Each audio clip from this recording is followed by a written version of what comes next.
In the 20th century, when Sony called one of its camcorders Pro, they meant business.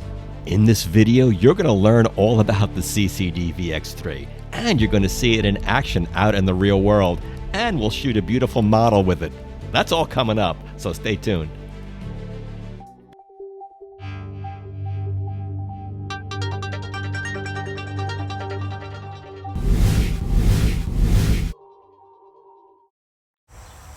"30 years ago, this Sony CCD-VX3 was really cool. And you know what? 30 years later, it's still really cool. You see, 3 chips is what was used by the pros, and Sony introduced that into the Hi-8 line, the consumer line, yet they called it Pro, so we call this a prosumer camcorder.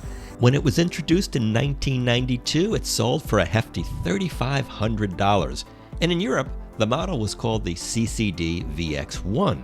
It has flip-up doors, lots of controls, bells, whistles. It has lots of controls, but it's not too busy looking. The camera VTR switches on top, and Sony seemed to quiet down their mechanism with this unit. It's a much softer sound than previous models. To prevent accidental recording, the record button has a locking switch.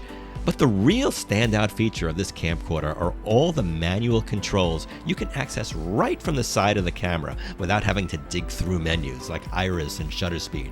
And changing the control wheel allows you to change them independently. And all those parameter settings will adjust in real time in your black and white viewfinder.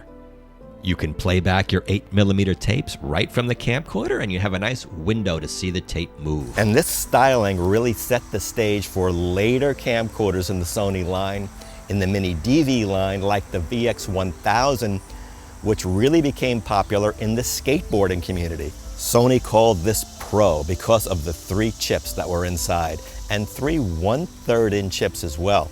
Now let's talk about some of the standout features of this camcorder.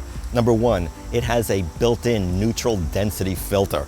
And for video, that's really important to help control the light coming in. You don't have to now attach a separate neutral density filter to the front of the lens, it's built in. There's custom controls to tweak your picture, sharpness, contrast. Again, features that were really ahead of its time. Other professional features include Zebra for proper exposure, frame record for that stop motion animation effect. In playback, there's a noise reduction circuit.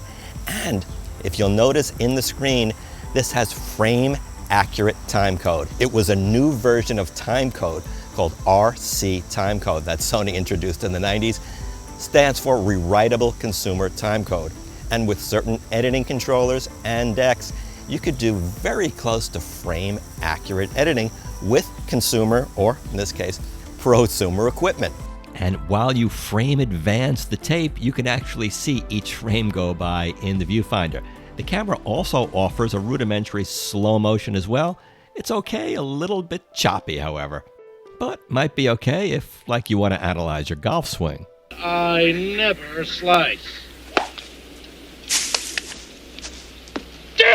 Or not. So let's put the VX3 on a tripod now, and we'll shoot me talking, and we'll see how it compares to the 4K that you've been watching. Using the CCD-VX3 mounted on a tripod, so you can compare again 4K versus Hi-8. 30 years plus of technology. That audio was captured by the camera's onboard stereo mic, but if you want to attach an external microphone, you can as well. And to go along with that, there is a headphone port. This weird looking button allows you to use the remote control with the camera. Opening the side door exposes your video outputs, including an S-video out, and the flip of the switch allows those outputs to become inputs. Now, Sony has another Pro Hi-8 camcorder, the CCD-V5000.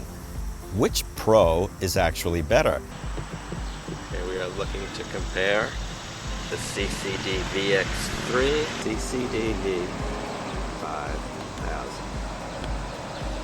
I think they look pretty close, actually. The V5000, I think's focus is a little snappier.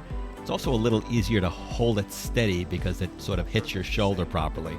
And again, here's the 5000. And here's the VX3, which I think produces a slightly warmer image. I think it just white balances a little more golden, which is kind of pleasing.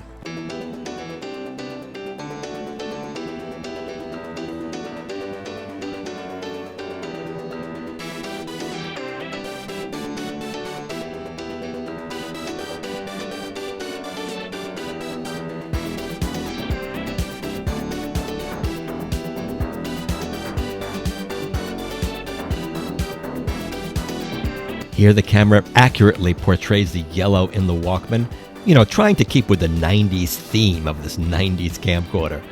I think the colors are very pleasing that this camera produces. Again, very nice and warm. And although our standards have certainly changed, for the time this produced a nice sharp image in the Hi-8 format. As sophisticated as this camera was, it was right before image stabilization came into play, and you can see at full telephoto, it's kind of jittery, so you're best off shooting not at the full 12 times zoom, or have it mounted on a tripod. In my camera, the power zoom actually wasn't working, so I had to manually zoom, and it is a bit shaky when you do that. In terms of battery power, this is always the biggest problem for vintage camcorders.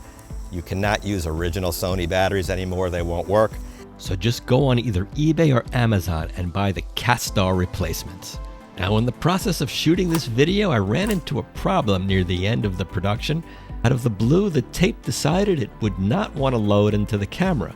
I would repeatedly eject it and try it again. Here's attempt number 2, same thing.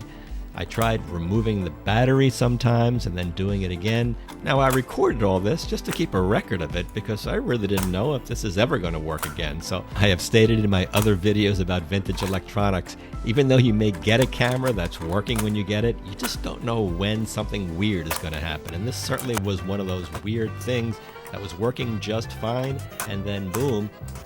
In this case, the tape just did not want to engage. So enjoy yourself while you watch the various attempts.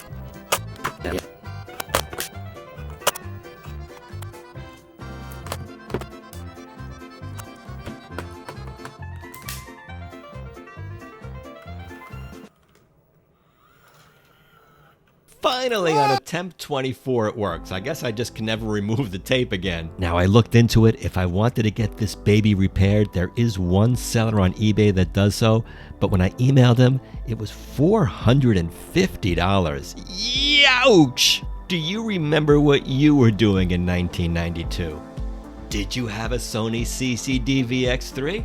If not, maybe it's not too late to get one now. But remember, it did not have image stabilization. The very first camcorder to have image stabilization was released very shortly afterwards, and you'll have to watch my video about that one right on this channel. I hope you enjoyed what you saw. Please hit like and subscribe. It does help support the channel, and we'll see you in the next video.